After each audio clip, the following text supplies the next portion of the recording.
رب اشرح لي صدري ويسر لي أمري واحلل عقدة من لساني يفقهوا قولي ربنا زدنا علما.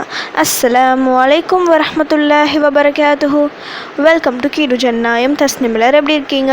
நல்லா இருக்கீங்களா? அல்ஹம்துலில்லாஹ். வீடியோக்குள்ளே போகிறதுக்கு முன்னாடி நான் லாஸ்ட் வீடியோவில் கேட்ட கொஷனுக்கு ஆன்சர் என்னன்னு பார்க்கலாம். நான் என்ன கொஷின் கேட்டேன்? அஸ்ஹாபு சப்த் என்பது என்ன? இதுக்கான ஆன்சர் சனிக்கிழமையில் வரம்பு மீறியவர்கள். துவா என்பது மனிதனுக்கு கிடைத்த மிகப்பெரிய பொக்கிஷம். நம் கண்ணீர் துளிகளை சந்தோஷங்களாக மாற்றும் சக்தி துவாவிற்கு மட்டுமே உண்டு. அல்லாஹ்விடம் நாம் கேட்கும் ஒவ்வொரு துவாவிற்கும் நிச்சயம் பதில் உண்டு. ஒன்று, நாம் கேட்டதை உடனடியாக அல்லது சிறிது தாமதமாக தருவான். 2, நமக்கு வர இருக்கும் மிக பெரிய ஆபத்துகளை நாம் கேட்கும் துவாக்களின் மூலம் நீக்குவான். 3, இந்த உலகத்தில் எதுவும் தராமல் எல்லாவற்றையும் சேர்த்து நாளை மறுமையில் தருவான்.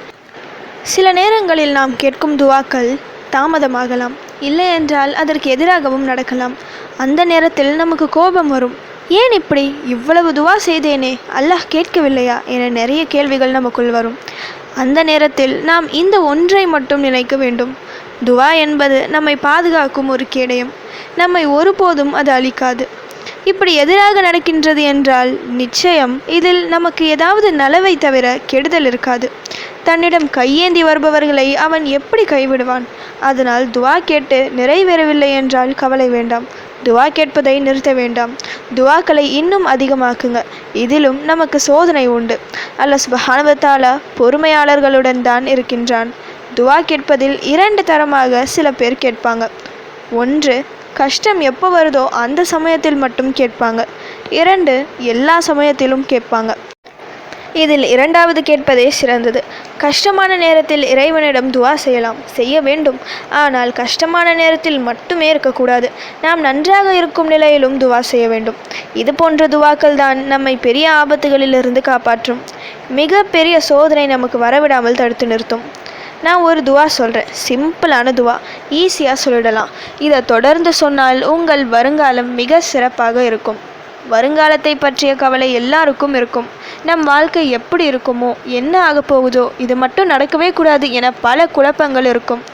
இந்த அனைத்து குழப்பங்களையும் நமக்கு சாதகமாக மாற்றித்தரும் பவர்ஃபுல்லான துவா. அந்த துவா என்னன்னா, அல்லாஹும்ம இன்னி அஸ்அலுகல் ஆஃபியா, அல்லாஹும்ம இன்னி அஸ்அலுகல் ஆஃபியா. இதோட மீனிங் என்னன்னா, யா அல்லாஹ், நான் உன்னிடம் ஆஃபியாவை கேட்கிறேன். நபி ஸல்லல்லாஹு அலைஹி வஸல்லம் அவர்களிடம் அவர்களின் சிறிய தந்தை தனக்கு ஏதேனும் ஒரு துவாவை கற்றுத்தருமாறு கேட்டார்கள். நபி ஸல்லல்லாஹு அலைஹி வஸல்லம் அவர்கள் அல்லாஹும்ம இன்னி அஸ்அலுகல் ஆஃபியா என்ற இந்த துவாவை கற்றுத்தந்தார்கள். கேட்டு அவர்கள் போய்விட்டார்கள். திரும்ப வந்து இது மிக சிறியதாக இருக்கிறது, வேறு ஏதேனும் துவாவை கற்றுத்தருமாறு கேட்டார்கள். அப்போது நபி ஸல்லல்லாஹு அலைஹி வஸல்லம் அவர்கள் இந்த துவாவிற்கு விளக்கம் அளித்தார்கள். ஆஃபியாவை விட சிறந்ததாக நீங்கள் எதையும் பெற மாட்டீர்கள். அல்லாஹ்விடம் ஆஃபியாவை கேளுங்கள் என நபி ஸல்லல்லாஹு அலைஹி வஸல்லம் அவர்கள் கூறினார்கள். எளிமையான துவா. இதன் உண்மையான பொருள், யா அல்லாஹ், நான் உன்னிடம் சகலவிதமான துன்பத்தை விட்டும் கேடுகளை விட்டும் ஆழ்ந்த துக்கத்தை விட்டும் கஷ்டத்தை விட்டும் பாதுகாப்பு தேடுகிறேன். என்னை சோதிக்காதே. இதெல்லாம் அல்லாஹும்ம இன்னி அஸ்அலுகல் ஆஃபியா என்பதில் உள்ளடங்கிவிடும். இம்மை மற்றும் மறுமை இரண்டிலும் நிம்மதியான பாதுகாப்பான வாழ்க்கையை வேண்டி டெய்லி இந்த துவாவை ஓதி வரலாம். உங்களை பாதிக்கும் அனைத்து விஷயங்களிலிருந்தும் இந்த சின்ன துவா பாதுகாப்பை பெற்றுத்தரும். சிறந்த துவா.